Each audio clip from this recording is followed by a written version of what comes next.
have anything saying that this is a Oh, comment. we're- You're live. we're live. There we go. Yeah. You got Okay. it. You were just being impatient. Okay. Well,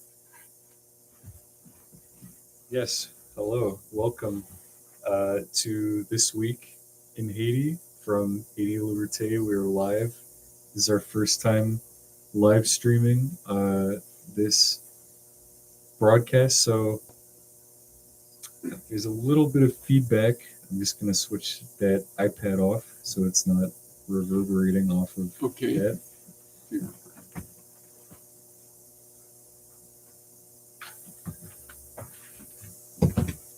Well, you got it. Okay, so now that we can finally successfully actually officially begin doing this For the second time, but this time for live. the second time and this time live, for those who are going to be tuning in the future can watch it live, participate in the chat section, comment, and ask questions perhaps that we can answer for these streams each weekend. But this one will be live and it'll be recorded and posted onto YouTube after the fact. So yeah, we're going live. We began doing this as we put out last weekend, kind of I guess a brief recapitulation of that we're having these discussions in English. And last week we began with the discussion around Eric Prince, and the cover story for last week was around Eric Prince and his effort to turn Haiti into a center for mercenary activities. And we can just, I guess, transition into this week. We're recording Sunday, September 7th, and the head article for this week's paper, this was from the 3rd to the 9th of September, is on the force for the suppression of gangs and imperialism's efforts to launch this new force designed to attack the so-called gangs in Haiti, which is an extension of and a continued discussion of what we talked about last week with Eric Prince and the mercenaries that are attempting to come into Haiti. So last week we have that recording, which we initially began to talk about who Eric Prince is, a little bit about his biography, his connection to the DeVos family, for example. And this week, the article really goes into a lot more detail about the effort to create a new extended occupation force on top of the multiple layers of occupation that already exist in Haiti. And I want to do a bit of a breakdown of the layers that are being set up to continue occupation. It really ends up being, as we were talking about last weekend, this kind of alphabet of different acronyms and chapters of different legislation and constitutions, and they're all kind of derivative of the main force occupying Haiti, which are the imperialist powers of today, the main imperialist power being the United States, and the different ways in which America extends its power in Haiti through the United Nations, through CARICOM, the Caribbean community, some of which those nations are comprador and assisting the neo-colonial efforts, some nations in Latin America as well that we can get into. So again, we have the headline article for this week's paper, which can be read at HaitiLiberté.com for those who want to read the digital version of it. And then let's begin by going through again the breakdown of these different organizations. And in reading this week's article, I thought it was particularly important to perhaps let's start in reverse order a little bit. Let's go from the outer web of the extension of U.S. force and proxy force and defenders of U.S. imperialism through these other vestiges. And then we can kind of drill down into the U.S. itself and the Global Fragility Act and different, U.S. legislation and U.S. actors. But I think, yeah, we start the web out there to say that the core of it is America. But we want to kind of outline, and in particular, what I'm fascinated by is the UN's role, and that was really a strong part of this article that was outlined that I think is very important for anybody who's interested in, or really unraveling what's happening in Haiti now, is how the UN, as this humanitarian front and defender of the so-called rules-based order, right, post World War II, has become just a place for the U.S. to exert its power over Haiti. And I think part of my question that was beginning that we talked about last week was how is it that the UN has really compromised some of the core values that came about initially after World War II, where it became on the vanguard of decolonization initially, and now has very much been supplanted by these machinations that the U.S. can use. So we were discussing Chapter 7 of the UN Charter. Do you mind breaking down a little bit more in detail what you wrote about in this article with regards to Chapter 7 of the UN Charter, the UN Security Council's role in allowing to prop up these proxy forces? Obviously, we had the MSS, which we'll get to, explain what that acronym stands for and, what that force is in relation to this new force for the suppression of gangs, which is coming up.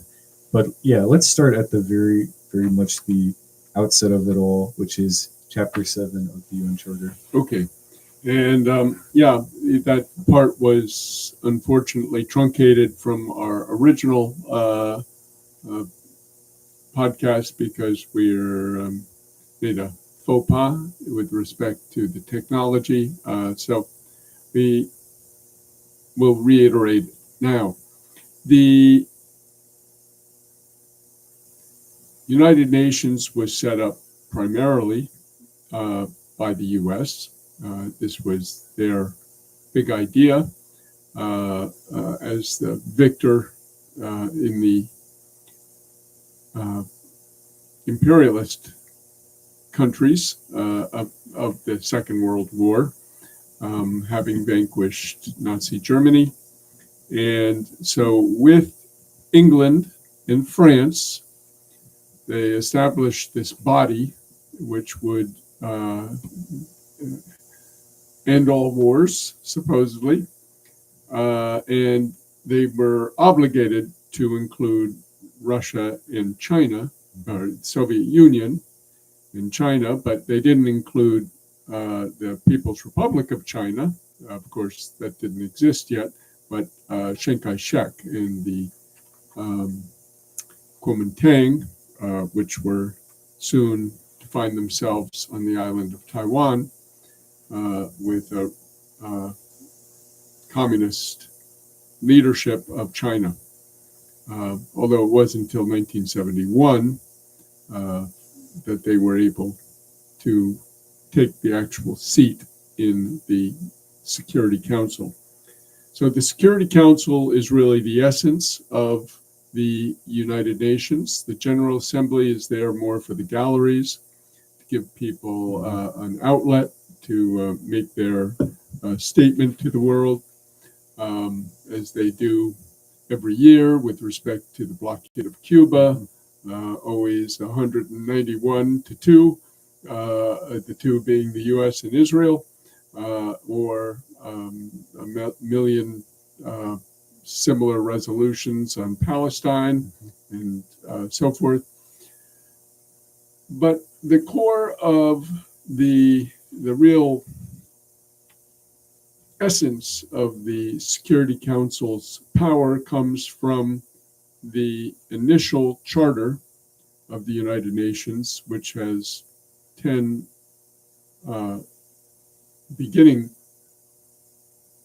chapters, and number 7 is the important one. And that says, in order to preserve international peace and security, and you'll hear this mentioned all the time, the Security Council will intervene in countries or in a situation involving two countries, because international peace and security is supposed to mean a conflict between two nations, not dealing with unrest in a single nation. That's an internal matter. That's a domestic matter. But in the case of the UN, it was originally foreseen to be simply international peace and security. We're going to intervene in the fight between India and Pakistan, or the fight between Turkey and Greece over Cyprus, or the fight between two nations. What they've perverted it and converted it into is an international peacekeeping police force that comes in and basically does the bidding of the U.S. in the case of Haiti. And of course, this was also the case in its very first operation, which was in Korea. It was basically using the UN to intervene in Korea. So very quickly, even though this was supposed to be a peacekeeping body, we saw very quickly it was going to be a war-keeping body. And the only reason the U.S. was able to intervene in Korea with their forces, or under that flag, was because at that moment the Soviet Union was boycotting or have withdrawn from the Security Council in protest. But I think that intervention and others made the Soviets rethink their stand and come back and say, okay, we're going to be there to give our veto. So basically, that is where we are in the case of Haiti. It is the first country in the Western Hemisphere to have a Chapter 7 force sent into it. And this, unfortunately, was the blunder, the huge faux pas of President Jean-Bertrand Aristide, who, after he was ousted in 1994, in essence, for them to agree to send in a UN peacekeeping force, he had to request it. And he did. And as I have explained before, my mentor, Ben Dupuy, who was then the itinerant ambassador of the Haitian government, the head of a thing called the National Popular Assembly at that time. It later became the National Popular Party. But even the National Popular Assembly was run very much like a party. But he resigned because he said, by giving the UN the authority to intervene, you are basically trampling our sovereignty. And this is, of course, proved to be the case. And the UN has now intervened on 2 occasions. In 1994, it was supposedly going in to stop a coup, but it was really to stop a revolution. And that was again invoked. Chapter 7 was again invoked. I'll just step back for a minute. Chapter 7 was controlling Haiti from 93, when it went into effect, until 2000. So for those 7 years. And then in 2000, Haiti went back into Chapter 6, which is where in the troops that were in Haiti at the time, the UN troops were withdrawn in 2000. And Chapter 7 returned. No, Chapter 6, I should explain, is where the UN acts as an advisory body, an advisory, they don't take over the government, they don't take over the military force of the country, but they are advising it. And it returned in Chapter 7 form in 2004 when they needed to oust Jean-Bertrand Aristide. Now, the fact is that when they tried to justify international and the flight of people from Haiti for the due to the violence, are destabilizing the neighboring country of Dominican Republic, which shares the island of Hispaniola, and the Bahamas, which is a chain of islands, which is largely a Haitian population, at least originally. Think Sidney Poitier, who is a famous Bahamian actor, but he was actually originally Haitian. So this is the status that Haiti has been returned to. It after that 2004 period, Haiti got out of Chapter 7 again under Jovenel Moïse, who got us back to Chapter 6. But now, once again, Chapter 7 was invoked, and I forget which resolution when it was, but after his assassination on July 7th, 2021, the UN Security Council again managed to get Chapter 7 invoked. So they now have the possibility to send in troops again, but the world has changed. We now have a multipolar world, and China and Russia understand very well what the U.S. is doing, and they can point to the very sorry record of the two previous U.S. under the UN flag interventions in Haiti, even though in both cases they would put other nations in front. In particular, in the last one, the MINUSTAH intervention of 2004 to 2017, they put Brazil in front. Brazil was always the adopted team of Haitians during the World Cup because of their soccer prowess. And so they thought that would trick the Haitians. But it only vilified the Brazilians in their eyes. And as a result, Brazil is not going to be leading any more interventions into Haiti. So they are always hiding behind a proxy, but China and Russia understand very well that this is a U.S. game that they're not going to allow anymore now that daggers are drawn between the U.S. and China and Russia as they are forming the BRICS and forming a new economic and political and military bloc, which is challenging U.S. hegemony. So they didn't invoke a veto, but they made it clear to the U.S. that they could. And so the compromise that was worked out in 2022 was for there to be a force which the U.S. would organize, in which would be voluntarily contributed to by the other nations of the world, but nobody else stepped up. Everybody refused to do it. And hence, the MSS, which is the Multinational Security Support Mission, which was headed by Kenya, that became the new Brazil proxy, has been a miserable failure.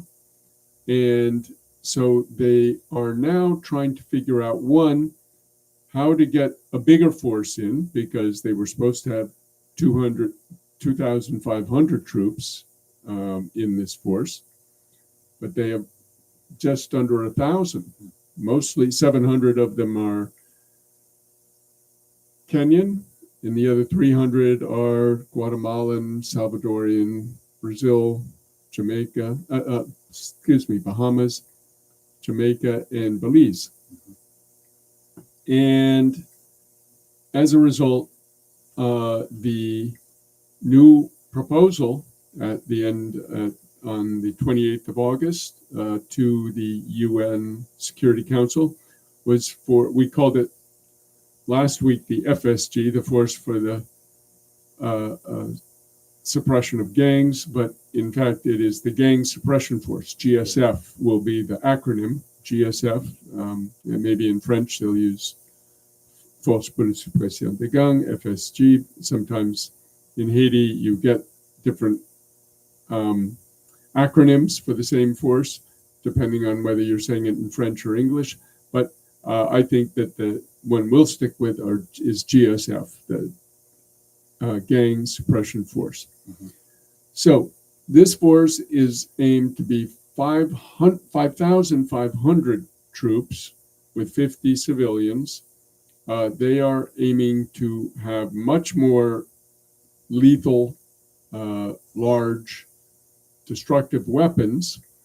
And the other key thing of this force is that it will not be to support the police, it will be to supplant the police. It will itself be the one running the show, deciding where to attack, who to attack, how to do it, when to do it, where to do it. So the police, and in fact the entire Haitian government, even though the government is just a fake government, it's just guys picked up out of a hat. Of course, a hat that the U.S. likes. And so as a result, now this force will be a U.S. selected force and able to do what they want. But the other key thing is, of course, the money. Who's going to pay for this? Yeah. So what they've done is they've set up another office, and it's all a bunch of, I'll say, spaghetti, a real mumbo jumbo of bureaucratic talk in the resolution, which you can see on the Haiti Liberté website. We don't reproduce it in the paper, but if you look on the website, you can click on the URL for the resolution, which we managed to obtain and which we put on our website. And that resolution talks about a UN support office for Haiti. And essentially, they're going to be getting money from the peacekeeping operation budget, which the UN has. That is, every country has dues that they pay to the UN. And part of it, these are mandatory in principle, and these end up going to fund the peacekeeping operations that the UN runs around the world. The US is probably one of the main. And the UN is the main funder of this, yes. And something that, of course, Donald Trump reproaches the other countries for their lack of support of the peacekeeping operations. But, of course, the U.S. is the main one using the peacekeepers and who needs them to cover its imperial mischief.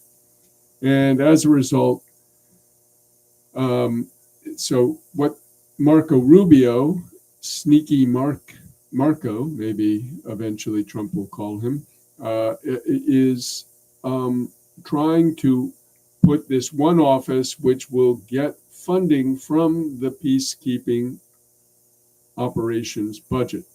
So essentially, they're trying to set up a de facto UN peacekeeping force, which is only supposed to be established by the Security Council and under Security Council direction. And, you know, put it under the US direction. They will have a group of people called the Standing Partners Group, I believe it's called. And we don't know who will be in it, maybe Panama. And whoever is a U.S. lackey will be in it. You can be assured that there will be no parties who are hostile to the U.S. designs in the world who will be part of this Standing Partners Group. And they will appoint somebody who will then run the show in Haiti, and this UN support office in Haiti. Already there's an office in Haiti called the Bureau, Integrated Bureau in Haiti called BINU. Now, BINU started as Chapter 6, but it has not been converted into the Chapter 7 leadership. So that will really come through this hybrid of making this UN support office, and they will get some of the money, but this special partners group will be running the show and being, in fact, a surrogate Security Council, basically picked by the US. So it's very unlikely to us, and we spoke to a diplomatic source, very credible, who said the resolution is completely unclear, and they don't. I expect that Russia and China will have to veto it in its current form, or there will be negotiations to try to put some sort of restraints and binding on it. So all of this comes in the context of what we talked about last week. Eric Prince's mercenaries are in there. I got a call last night from people in Haiti. They had 2 attacks with drones, which blew up civilians, just like Gaza. Haiti is turning more and more into Gaza, just destroyed many people. I don't have the exact number. In the other case, it was a woman was killed, a young child was killed. These are civilians. These are non-combatants. These are not gang members, quote unquote. These are not the people that, just like they've labeled Hamas a terrorist organization, they've labeled the Vivre Ensemble, the Live Together coalition of armed groups in Haiti, a terrorist organization. So these are not the people being killed by these drones. These are civilian population, because Eric Prince is in it for the money. He's not in it for saving lives or protecting people. And we can expect the very same thing from this force if it ever meets Haiti of the GSF. We can expect it will be just as blunt an instrument of colonial imperial control. So you discussed a little bit the BNU, the Bureau of the United Nations in Haiti, and last week we had also touched on the OAS a little bit as well, talking about lapdogs for U.S. imperialism.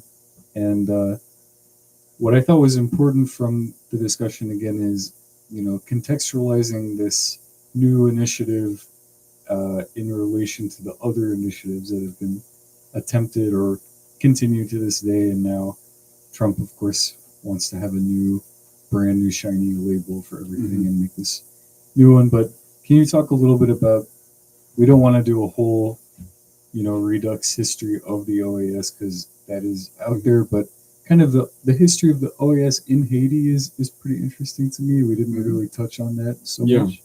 Okay, yeah. So the OAS, the Organization of American States, dubbed the Washington's Ministry of Colonial Affairs by the Cubans. I think that's really captures what it does. Of course, its headquarters is in Washington. It was seen very much as a sort of extension of the OAS. Do we need to check that? No, that's the other. Oh, okay, good. And because I see a little note on there. Maybe it's somebody watching. No, we're good. There are a couple comments in the chat, but that's just some. Oh, okay, good. So the point is that the OAS has not got an executive arm the same way the UN does. It is not a executive body. It is there to create a number of institutions that can act as, I could say, political pressure on countries and act really as a cover. It was more of a fig leaf for U.S. machinations in Latin America. And it's been very much discredited, first with its expulsion of Cuba after the Cuban Revolution. And I believe, I should have checked maybe before, but I believe both Venezuela and Nicaragua are either out of it or in the process of getting out of it. So as countries become more and more independent of U.S.'s control, they pull out of the OAS. But Marco Rubio very much wants to use the OAS, which the one time it was used for intervention was in 1965, exactly 60 years ago, in the Dominican Republic, where U.S. Marines under the OAS flag came in and fought a very bloody war of several months in Dominican Republic, mostly in Santo Domingo, the capital. And ever since then, the OAS has been very leery, most countries, even if they are basically puppets of the U.S., but they've been reluctant to be seen as puppets of the U.S., even if they are.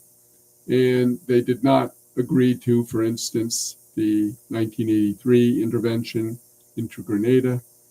The U.S. had to make a kind of concocted group of Caribbean vassal states to be the front for that. They did not agree to the intervention in Panama. The U.S. did not even bother to make a coalition of the willing for that.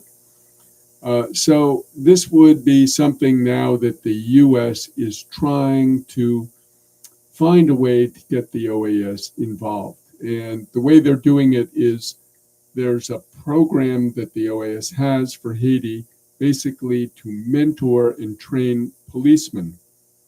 It's called Haiti Secure. Secure is capitalized. And the idea, and it's an acronym for something, Haiti Secure is being integrated into their proposal, into their proposed, in their draft resolution, as providing all kinds of support, but including lethal support, including weapons support to the GSF, but through to the PNH, even though the GSF will be independent of, and in fact have more authority than the PNH, the Haitian National Police. So it's going to be a gradual process. Of course, the U.S. has ways of sort of sidling up to its problems. So I think if they can get the OAS involved on some level, then they can take it to another level. It should be said that there was a thing called the Charter of the Americas, which was signed on September 11th, 2001, right the same day as 9/11, the attack on the World Trade Centers and the Pentagon. And in this charter, there is a clause that says that two-thirds of the countries, and I think it's 34 countries that are currently in the OAS, can vote to intervene, to sanction, to replace an undemocratic government or a government they don't like with the actions that they're doing. So this was kind of the intervention clause. We could say that the U.S. may be trying to get to, but I think they know at this point, especially given the sort of pink tide 2.0 that's happened. With Lula back, and Colombia has currently gone into some sort of pink state, and others, that it may not have the votes, probably would not have the votes to intervene using that Charter of the Americas, or Inter-American Charter, Inter-American Charter is its name. So in any case, they're trying to find a formula, in particular Marco Rubio, to get the OAS to do what it did in Dominican Republic in 1965. And so it's a very, I could say, jerry-rigged sort of absolutely a deal that they're trying to set up. Yeah, jerry-rigged is a great way to describe it. Yeah. So yeah, we have the broad context of the UN, the way the U.S. has manipulated the UN to do its bidding. We have the OAS, and then we have other forms of U.S. legislation that have been enacted over time to allow this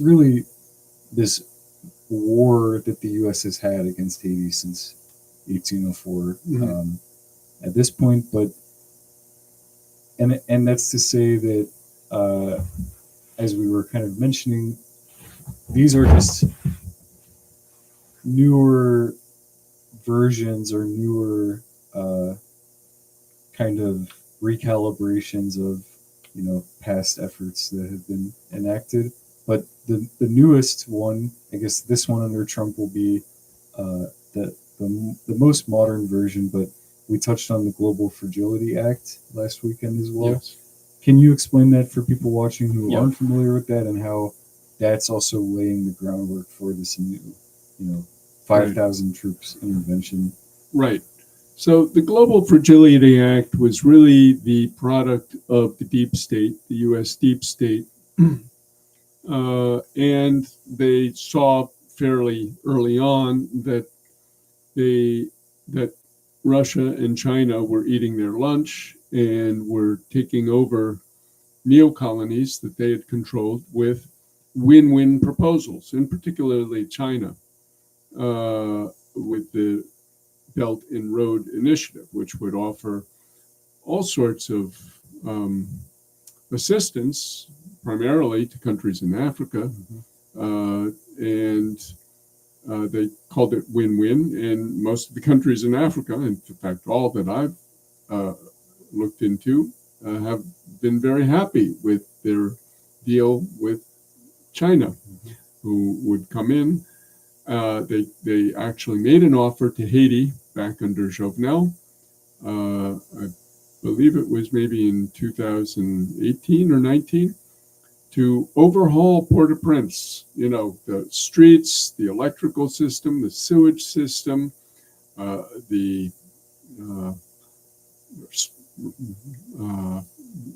the various infrastructure of the city. $4.7 billion they were ready to put in at that time. It would be more now. And it was turned down, of course. However, these programs have been winning them political allies and economic arrangements with many countries. And the U.S. said, we have to find something to push back. So that's the Global Fragility Act. The globe is becoming more fragile because it's moving away from us in the U.S. So their formula, to simplify it, because it's a lot of, again, mumbo jumbo, but is to use three agencies, which were the State Department, USAID, which was in fact an arm of the State Department, and the Pentagon, the Defense Department, to go into a country and make it less fragile. But it's a bilateral arrangement they do with each country for 10 years. But the essence of it, as it always is the military element. And part of this, even though it's not spelled out exactly in those terms, is to put troops in the country, to make a military base or a military presence in the country that you've got the Global Fragility Act with. Haiti was going to be the pioneer, was going to be the first country that they were going to do it in. Really? So far, wow.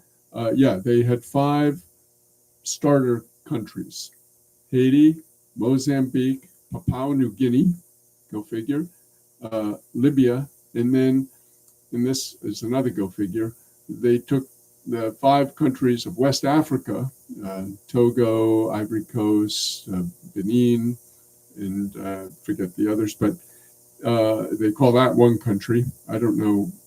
I don't even understand why they did that. Might be the Sahel.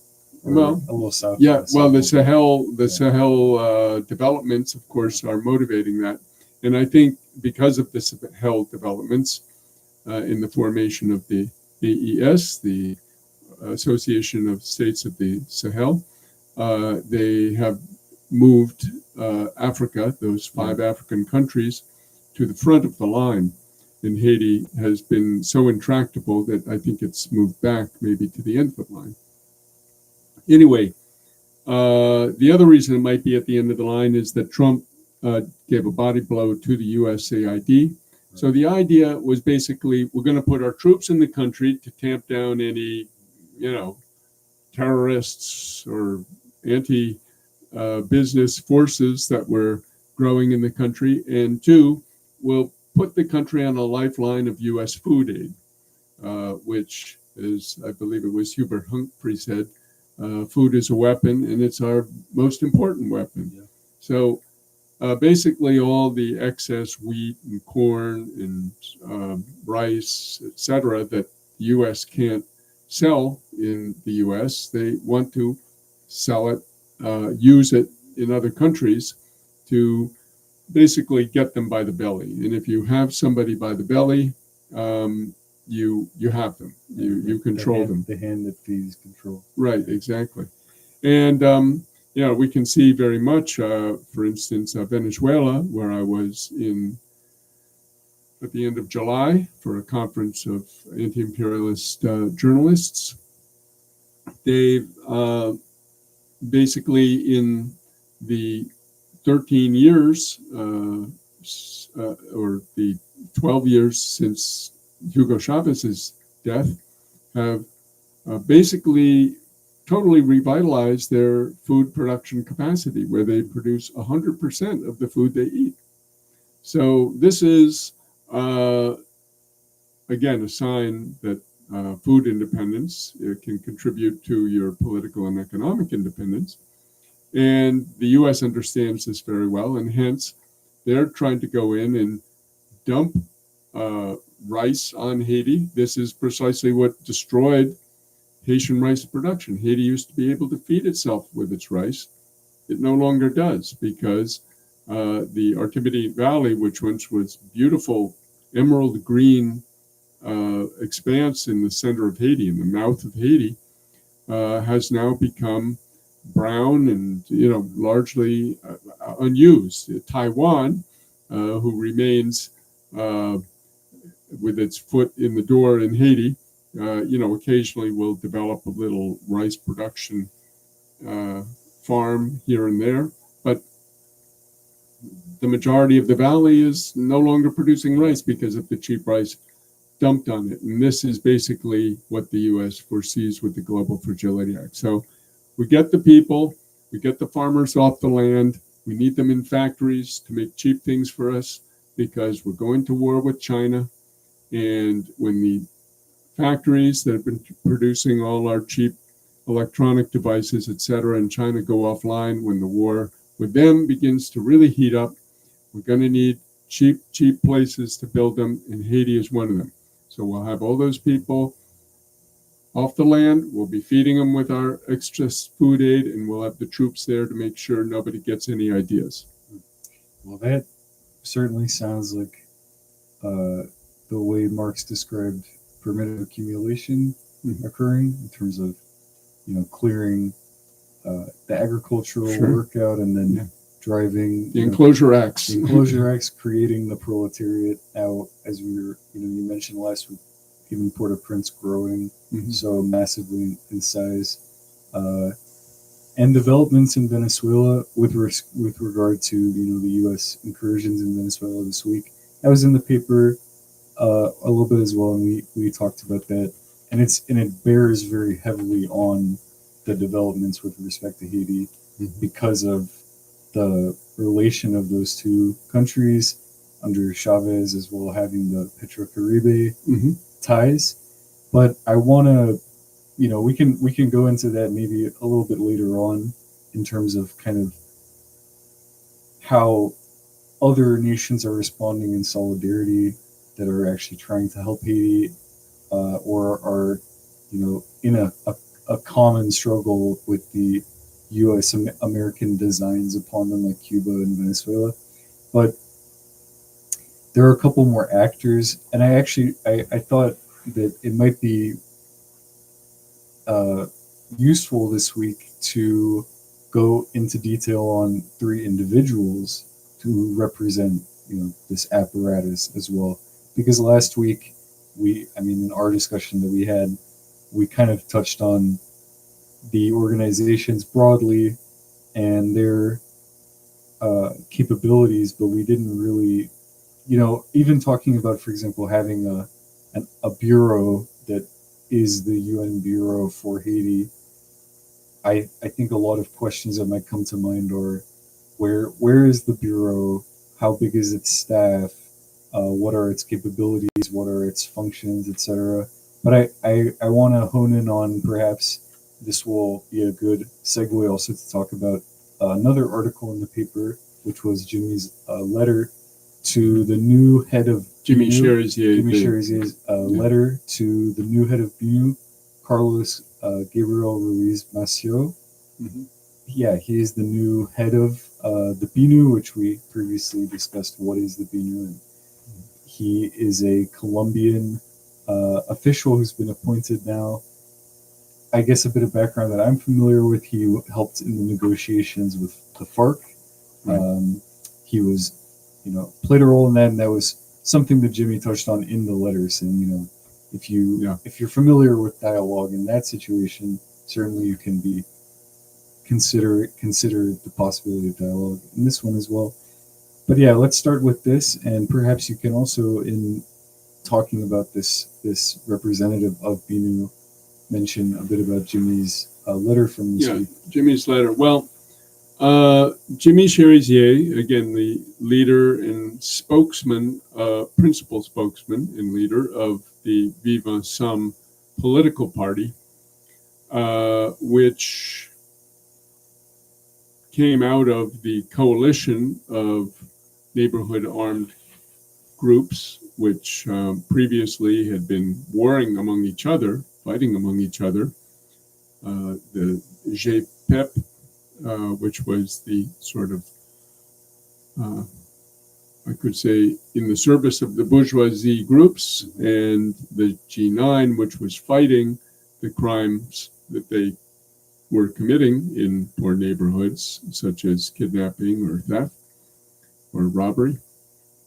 So they came together into a front first. It happened actually in September of 2023. And then it didn't really work too well. That people can see that if they go on our channel and look at Haiti Intervention versus Revolution. Dan Cohen of Uncaptured Media and myself went to interview Jimmy Sherisier and a number of others at the time. And there was a lot of problems in still getting the Vive Ensemble off the ground.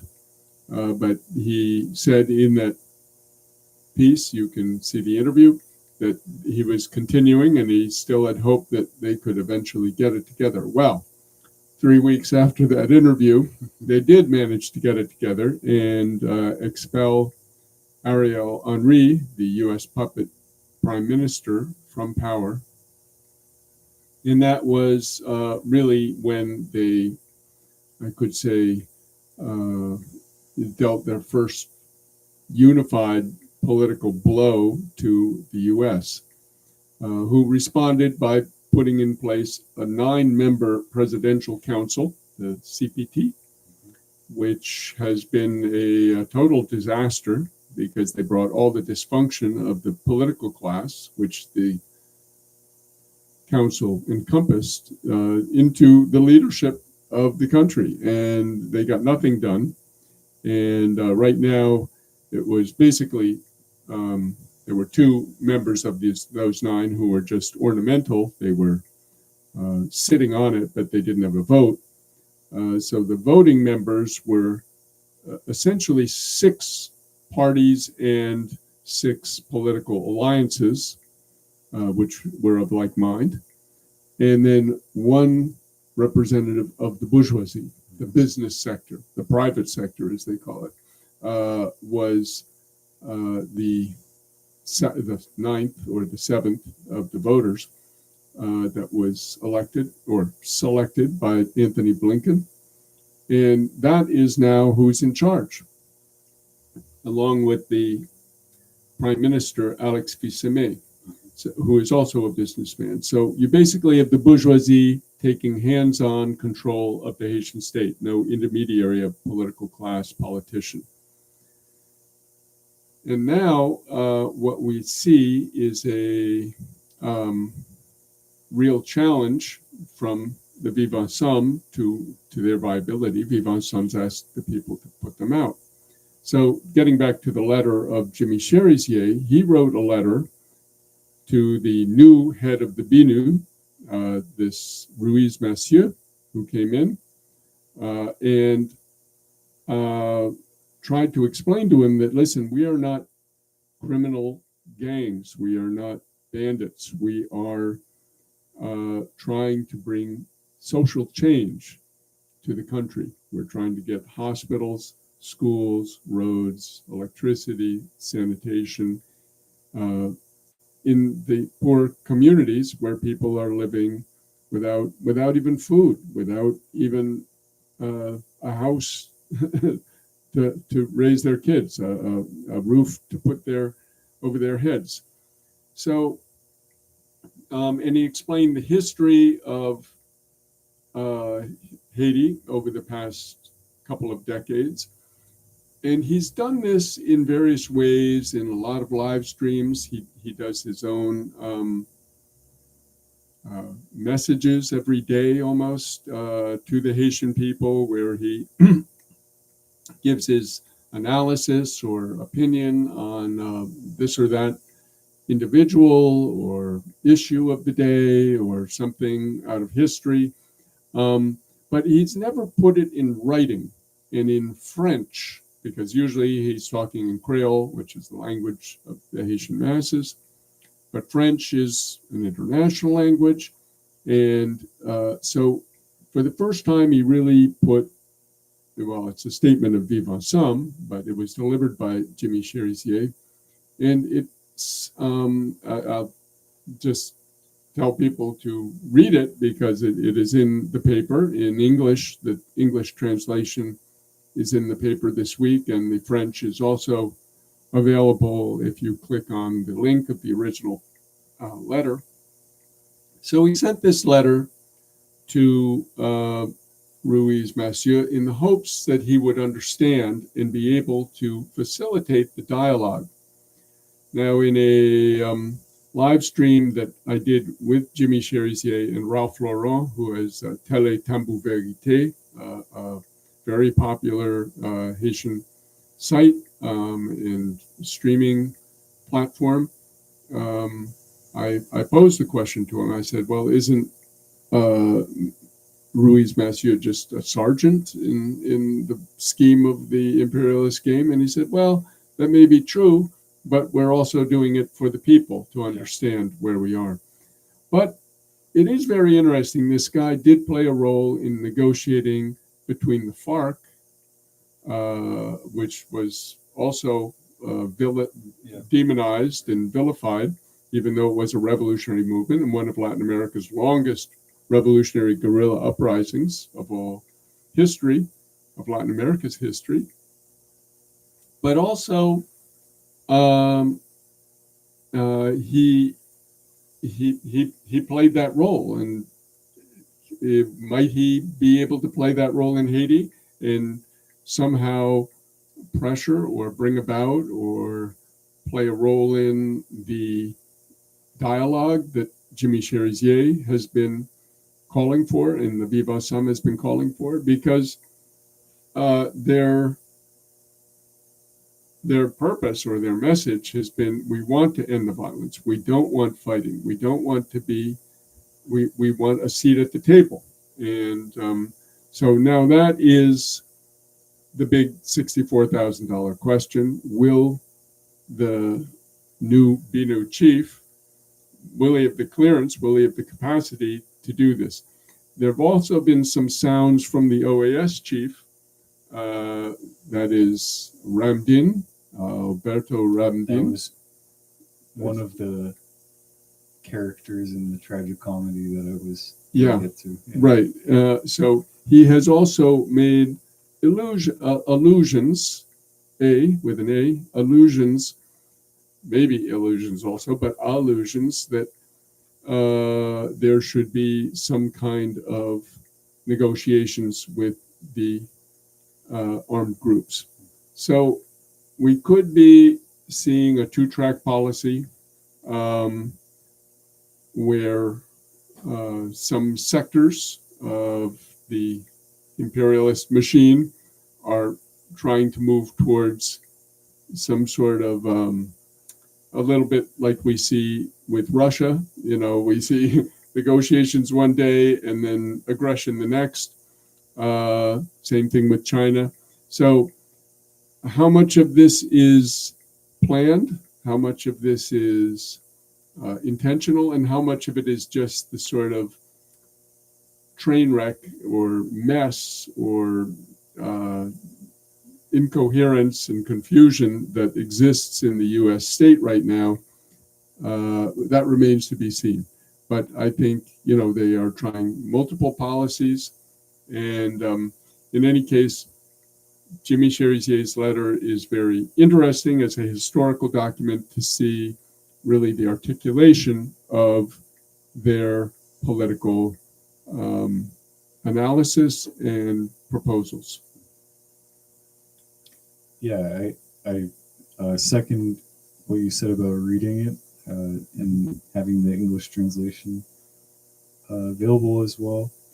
The next character to fit into this, well, you mentioned Ramdin, but I also want to ask about the charge d'affaires, the American Henry Wooster. Henry Wooster, yeah. We did have an article, can't remember exactly how long ago it was, there was a bit of background on him as well in his different postings and his diplomatic career. But yeah, if you could touch on a bit of his perspective, one question, this might be a little bit of just an uneducated question, but why is he not the ambassador officially? Why is he just charge d'affaires? Yeah, that's just an ambassador has to be received by an elected government, and Haiti has no elected government. So, in principle, every U.S. ambassador who's appointed there is only going to be a charge d'affaires because they cannot give their lettre de créance, as they call them, their official. They can't do the official handover of documents to an elected government. There's not one single elected official in Haiti now. The last election was 9 years ago in 2016.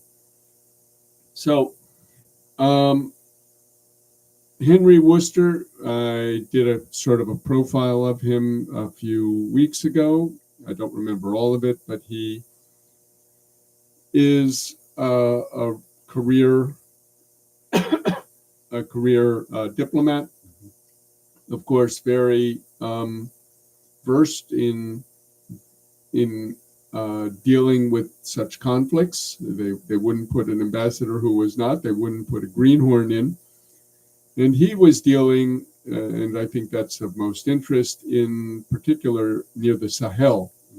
He was the ambassador to Jordan, but prior to that, he was dealing with, I believe it was Morocco, if I'm not mistaken. And the Sahel was his, he raised that as something that was a problem that they were dealing with. So in many ways, Haiti is like the Sahel. And Jimmy Sherisier, again, in the aforementioned live stream that I had with Télétemps Vérité with Ralph Laurent, we raised the question of that. And he said, yes, indeed, Ibrahim Traoré, the leader of Guinea-Bissau, charismatic young man. Burkina Faso. Burkina Faso. How did I say? I said Faso, I guess. But yeah, maybe I somehow Guinea-Bissau got into Burkina Faso.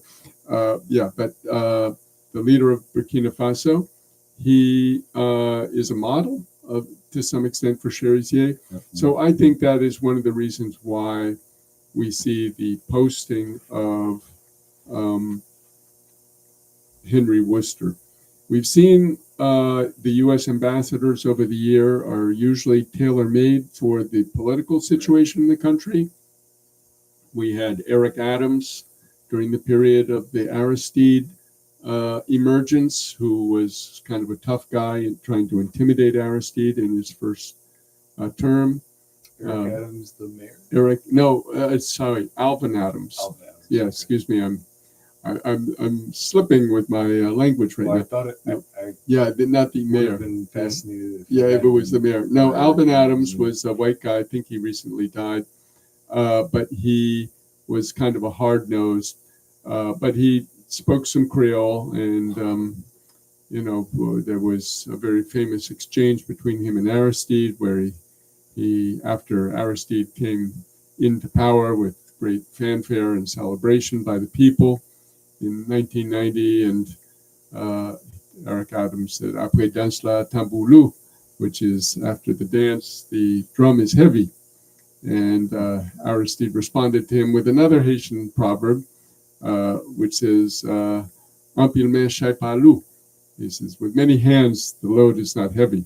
So that famous exchange really captured sort of the Alvin Adams period in Haiti. There was, of course, also during the 2004 coup d'etat, the name of the ambassador is eluding me right now for some reason, even though I know it very well. But in any case, he recently wrote an op-ed in the Miami Herald, I believe, or Washington Post, calling for the U.S. and for Trump to go in and intervene militarily in Haiti. He said, you have to do that every now and then because Haiti just is so unruly, is so, rebellious that you have to go in every now and then and put your foot down. So that was Patrick. It'll come to me in any case. Yeah. Well, so we're touching on, for those maybe joining in as we're just continuing this discussion, the U.S. presence, as you just articulated pretty well, putting the foot down. And something we had touched on last week was the drone warfare program. You gave that update just now, which was about some recent figures of casualties from the drone warfare program.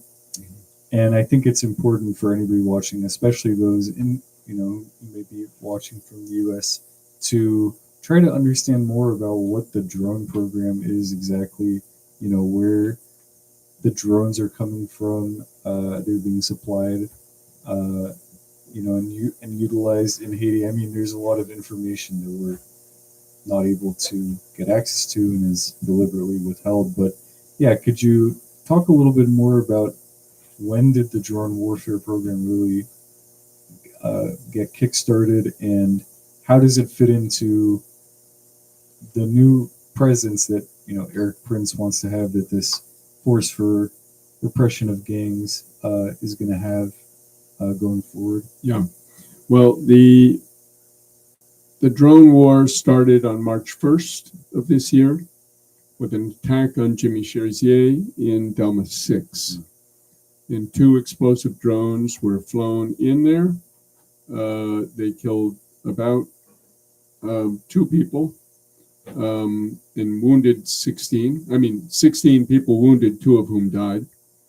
One of Cherisier's 4 security guys was badly hurt. He didn't die, though. The people who did die were disabled people with mental and physical disabilities in a house in Delma 6, where, in particular, the second drone did a lot of damage. So these basically guided missiles, guided bombs, have killed many civilians in Haiti. Recent UN reports say that 1/3, something like 350 people, in the last 3 months, I believe that was for May, June, and July. Again, it's in Haiti Liberté, were wounded by these drone attacks.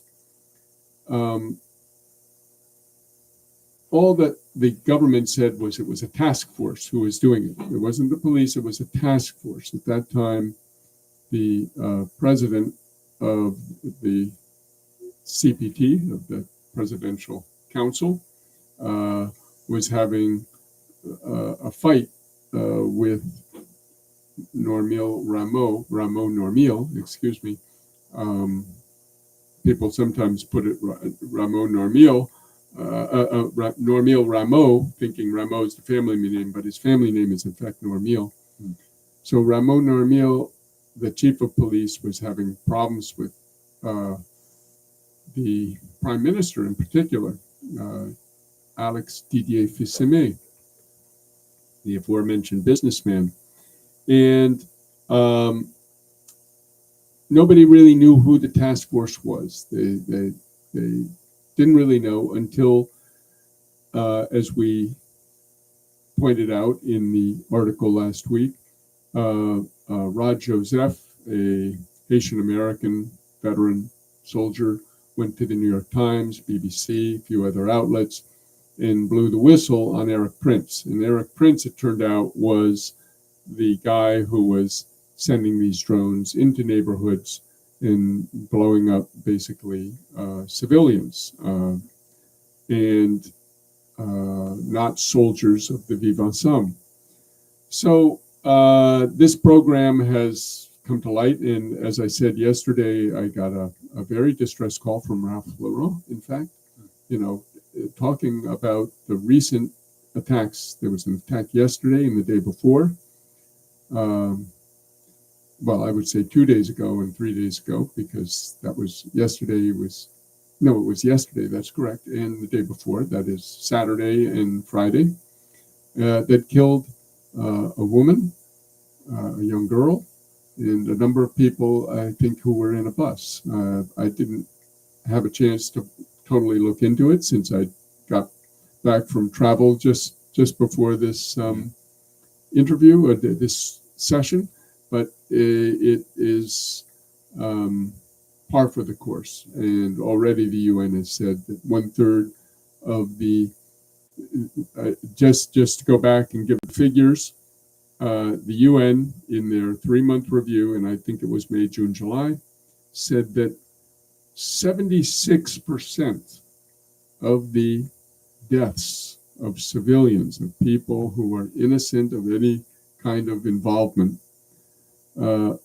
in armed groups, etc., were killed by the police and the armed attaché, we used to call them in the old days. Now they're brigadier, on the brigades, which are basically paramilitaries connected to the government.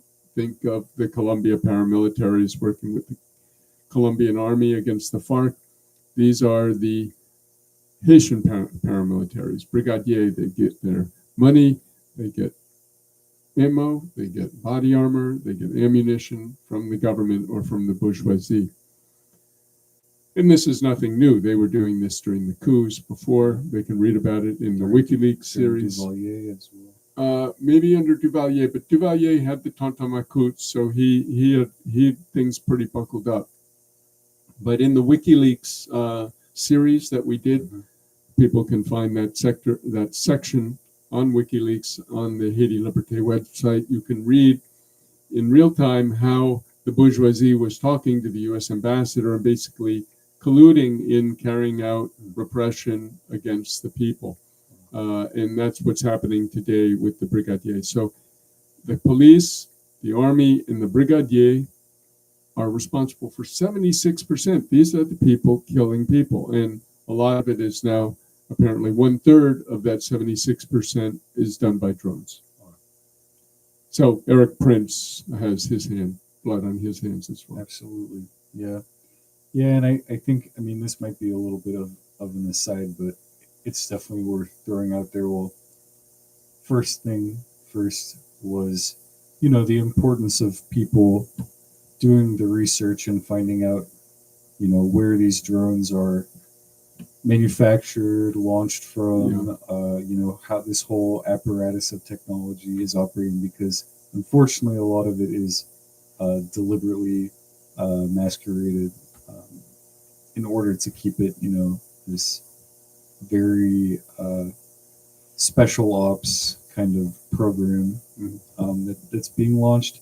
And the second, I think, again, just worth kind of not a question, but just more of an aside, was kind of the connection to policing, even here, in Brooklyn and a little Haiti, a little Caribbean, or the United States in general, using these repressive tactics, adopting drones. The police here, I've seen drones that the police operate. So it's kind of just some parallels. Of course, I think the program that is being launched and the one you were drawing the parallels between Gaza and Haiti as well, and that is more of a full scale war on many different fronts. But I think it's interesting to see kind of the parallelism with the Israeli connection.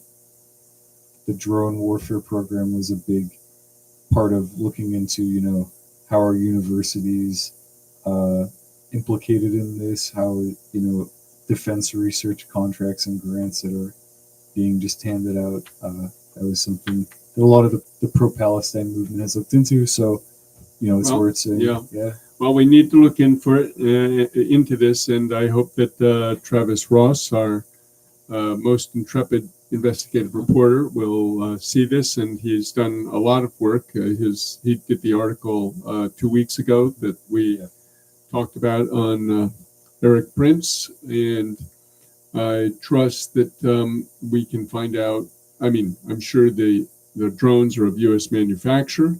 I don't know whether they would use Chinese drones, but who knows? I mean, but in any case, the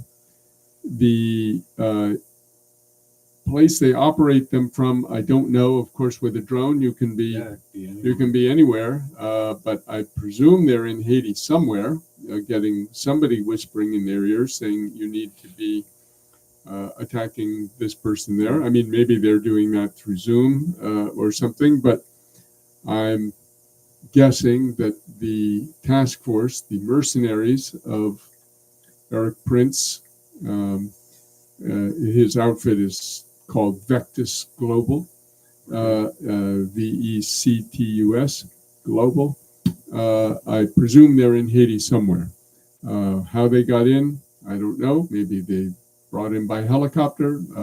All these things would be interesting to have more detail on how and who and where the drone war is being conducted. But right now, we mostly know the results, which are dead, innocent people, Haitians. Yeah. Well, I guess to touch on another subject that we were discussing last week, that kind of fits into this, might be a bit of a theoretical discussion. How are we framing the phase of, even let's call it the post-revolutionary, the counter-revolution that's been ongoing against Haiti since 1804? What kind of phase is the U.S. in? It even occurred to me earlier that we were talking about the different ambassadors being posted to Haiti, and of course the U.S. didn't even recognize Haiti's independence until 1862. 1862. Yeah, so almost 6 decades after. So that's just one part of the denial of Haiti's revolution, and I think, being unable to accept the fact of the revolution ever since then. But there have been, in the Caribbean and Latin America in general, there were various efforts to have these filibustering campaigns. We talked about William Walker, who was in Nicaragua, and there's a good movie about him, which is a little bit of a kind of a satire and a little bit of a. It's with Robert Duvall. It's very good. The soundtrack is by Joe Strummer of the Clash. In the title, Walker. Yeah. Walker, And it's a bit. I can't remember. The description was neo-western. It's a little bit of a kind of a satire. It has a bunch of, an anachronistic commentary about the U.S. intervention and the backing of the Contras, because this is a 1980s movie, so they're drawing parallels between Walker in the 1870s or 1860s, or maybe even a little bit before then, with the Contras effort led by Reagan. So, yeah, I mean, the U.S. government has at times sanctioned these initiatives. At other times, it attempts to distance itself from them. Last weekend, talked about mercenaries who were deployed by the West, and then, when they became politically no longer convenient, they were dispatched with. Kind of one example that was being drawn about was a group of mercenaries led by Mike Hoare, Mad Mike Hoare, who a good contingent of them were Rhodesian, South African. They launched coups in. They were part of coups in. I think it was Mauritius, and or maybe it was Madagascar. There's that kind of famous episode of them attempting, or it might have been Seychelles actually. I'm pretty sure it's Seychelles, where they launched a coup, kind of working independently, not really having the backing beyond perhaps sort of a capitalist or a titan of industry that's looking for some objective, as was the case with Walker. And in the movie, this satirical movie, they say that it's Vanderbilt who's the titan of industry backing him, which wasn't really historically accurate. It was just something the director wanted to kind of emphasize, how there's always the hand of capital backing these forces. But I guess my question, and the topic that we didn't get to fully expound upon in our last chat was, when these forces are being deployed, it's fascinating that you have on the one hand a coalition of the willing, as you described it in various different campaigns, that sometimes gets linked up with those who I mean, I will say should be like nations that should be on the side of Haiti, right? You listed, for one, Kenya. That's been an obvious discussion, is why should Kenyan troops be sent to go die in Haiti for an effort that doesn't, not only doesn't benefit them, but actually is counter to the broader struggle for Africa against imperialism. So you have this coalition that the U.S. uses, comprador forces, neo-colonial puppets, on the one hand, and then also collects the West, which is broadly unified around shared objectives, perhaps, white supremacy, imperialism, and then you get Rhodesia in South Africa, white South Africans, Belgians, Germans, etc. Now with, the effort, I guess even going back to the revolution, there was the effort to have Napoleon send Polish soldiers there that were part of his campaign, and that effort didn't actually work out so well because the Poles were sort of fighting against Napoleon and seeking their own independence. But yeah, to try and bring my question to a neat, wrapped up expression, just what do you think is the long-term connection between multipolarity, as you were describing it, the changing world order, with these countries that are under U.S. influence and then do the U.S. bidding? Do you see a world where, like Venezuela, like Cuba, you gradually have countries breaking away from the U.S., and then you could have a stage where the AES in the Sahel is able to support revolutionary forces in Haiti to counter the imperialist global design? There's more of a solidarity amongst oppressed nations. Right.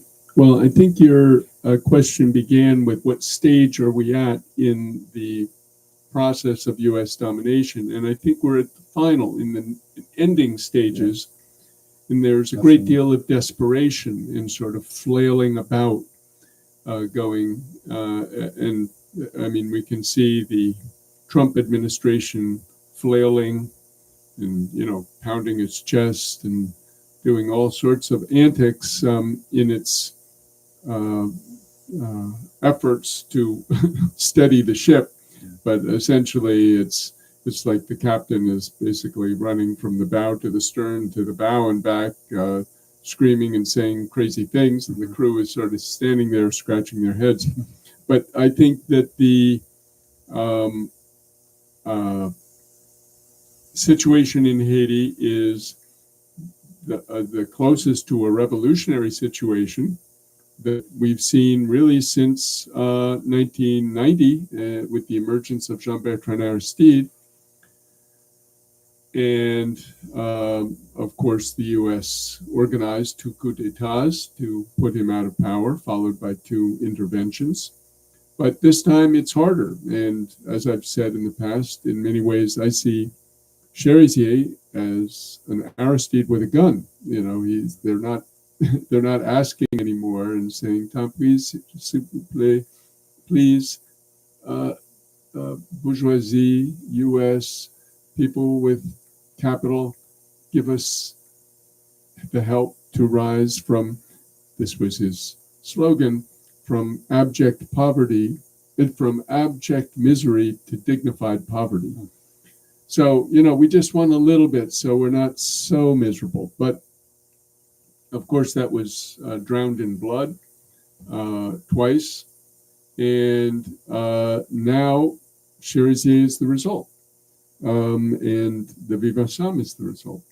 So this is not just a political revolution as Aristide's was, which was just in the political apparatus, but this is a social revolution where Sherisier and the Viva Sam are demanding change of ownership of the means of production, of the land, of the factories, of the banks, of all the elements of the economy. And this is what is really terrifying to any bourgeoisie, because they can always mobilize their bourgeoisie to make coups d'etats in a political revolution. And we've seen that Venezuela, for example, has basically been able to convert a political revolution into a social revolution by incrementally taking control. But Haiti's, I don't think, will be so incremental. I mean, if they were to negotiate, maybe that would happen, and maybe the Viva Sam would fold in some manner into. But at this point, the U.S. That sort of is moot after Aristide tried that. Right, Aristide sort of tried that, and they smashed it twice. Of course, Chavez was a soldier, so he understood better than a priest, maybe, in particular a Salesian priest who had a lot of influence of the Jesuits on him, which, like kind of what they call in Creole, jouet d'intelligence, games of intelligence, tricks. I mean, Toussaint Louverture, who is Aristide's model, was very good at playing off imperialist, colonialist powers. Britain against France, France against Spain, Spain against Britain. But mixing them all up. That was his specialty. I mean, he was also a general who fought battles too. But in any case, all this to say that I think the masses of Haiti are now armed. They were. It's a little bit the same way as the Haitian Revolution. Basically, the French gave some Haitians arms and made them generals, even like Jean-Jacques Dessalines, to fight for their colonial interests. But in the end, those arms were turned against them. And the army of liberation in Haiti was basically birthed from the French army.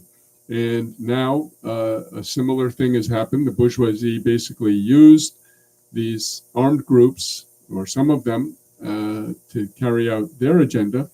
And now, as Sherisier has always been asking them to do, they've turned their guns on the bourgeoisie, and by doing so also against the U.S. So it's a stage of desperation now, and I think can Burkina Faso, Mali, Niger, other countries liberating themselves. In the early stages, I don't think it's really feasible. They're just trying to consolidate themselves. Yeah. They're at the stage that, Stalin was in 1920, just trying to make socialism in one country and stabilize the revolution. So you are in that state in the AES. Some other established powers like China or Russia, maybe even Venezuela, could provide. Venezuela, of course, has helped Cuba through some very tough spots and continues to do so even as late as this summer. So maybe they could help an emergent revolutionary government in Haiti. But for sure, the U.S. is desperate to keep this country, this neo-colony, from being lost.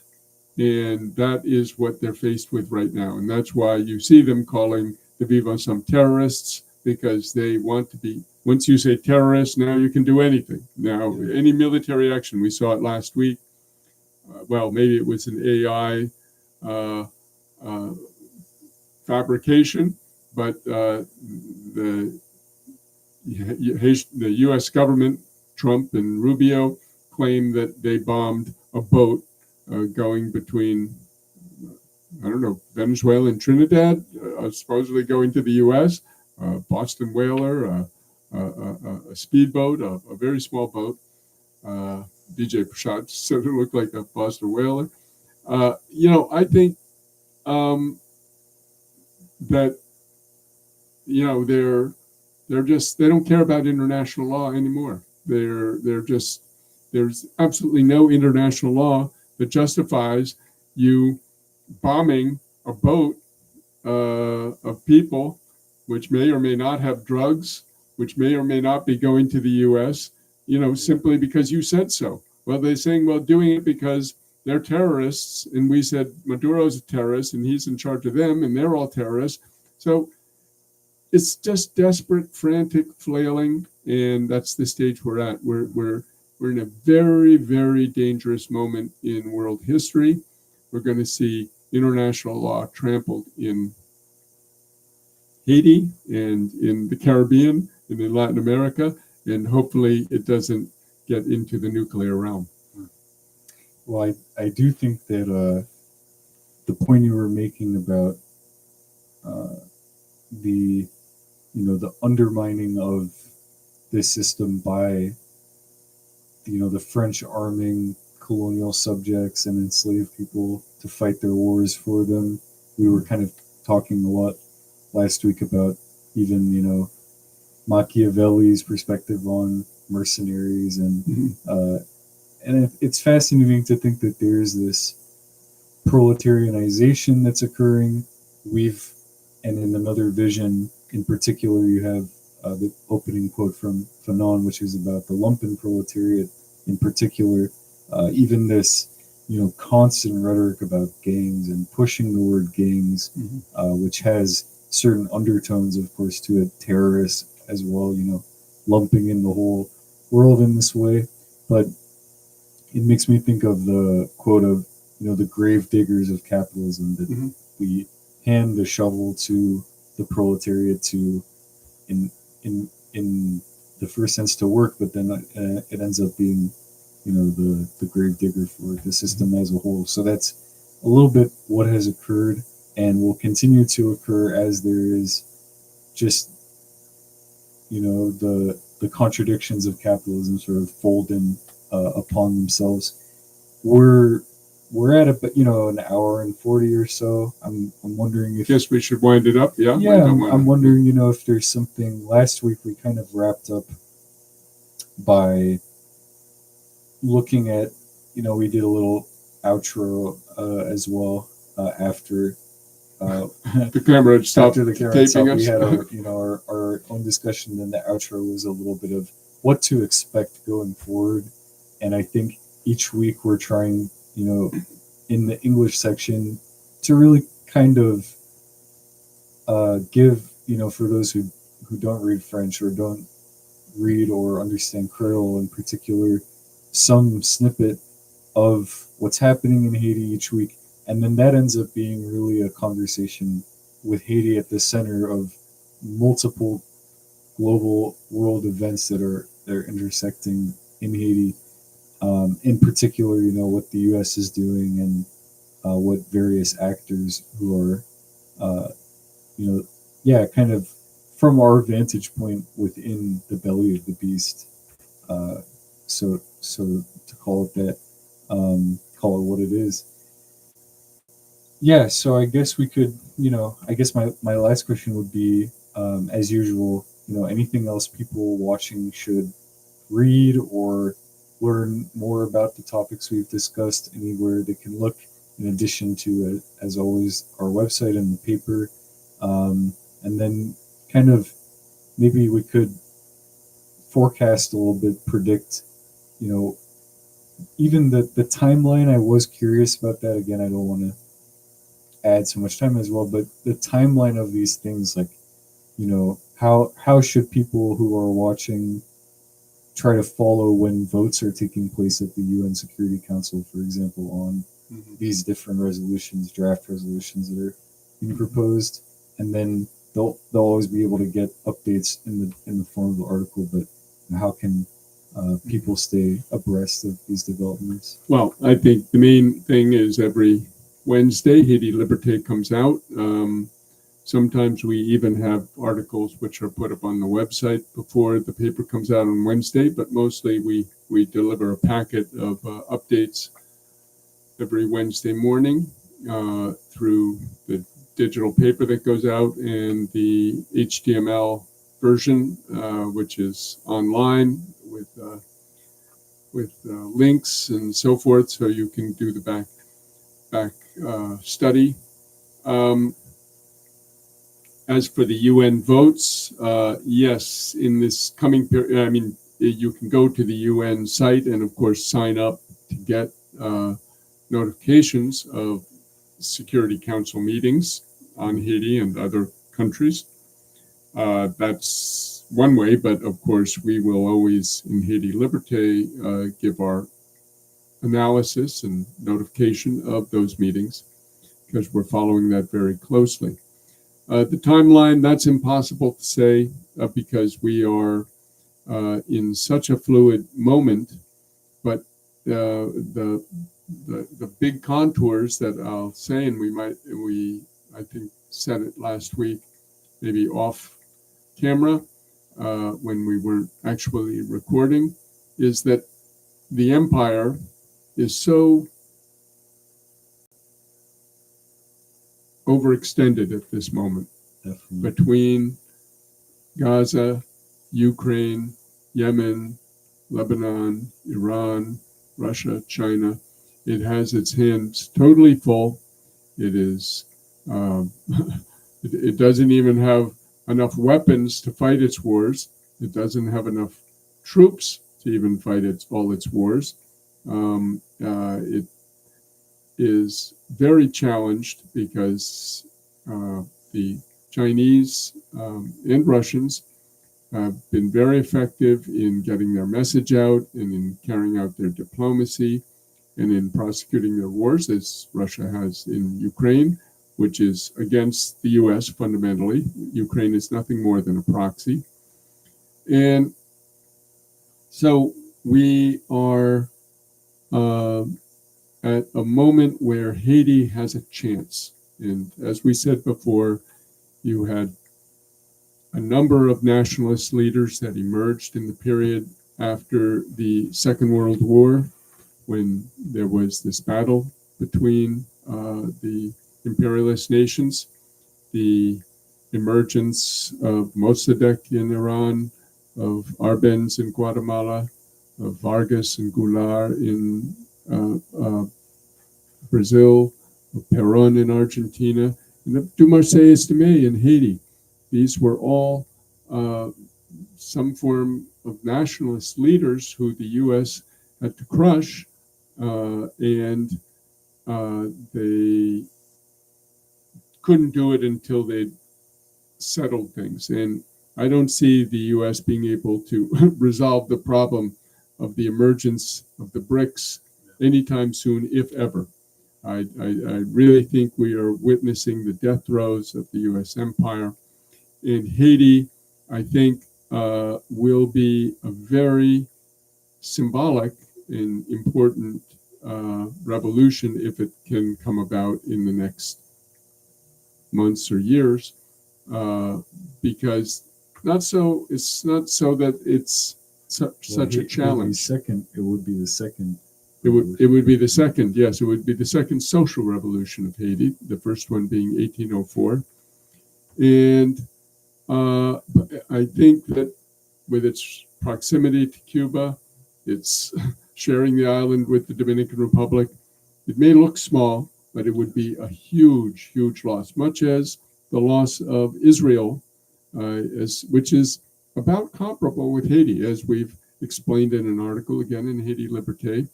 Haiti and Palestine, they're about the same number of people, about 16 million, about the same land mass size, the two countries, the original Palestine, and the same histories of countries which have scrimmaged over their territory for all their history. So, we think Haiti is a small but extremely influential nation in Latin America and in the world. And we hope that the Haitian people in this period can be able to bring about the change that they aspire to. Well, thank you for those who joined the live stream. Any last final things? No, those were my last words. I'm not going to go any further. Well, yeah, very definitely agree with the points that you made, and I'm glad to see a couple people join, made some comments, and we'll go back and read those after the fact. I think can kind of get a sense of what the telespectators, as you the telespectator, and spread the word. We'll be doing this every Sunday at about noon. Yeah. Generally speaking, today I was traveling. I didn't get back till now, but thank you, Joseph, for really spearheading this effort to get us live. Yeah. Okay. Yeah. Excellent. Thank you. And thank you next Sunday for the people who made comments. Well, I hope we're thanking them. Maybe they're not very happy, but we'll see. Well, yeah. All right. Okay. Yep. Next Sunday, we'll be back and continue having the live stream format. Okay. Yep. Very good. We can end the stream.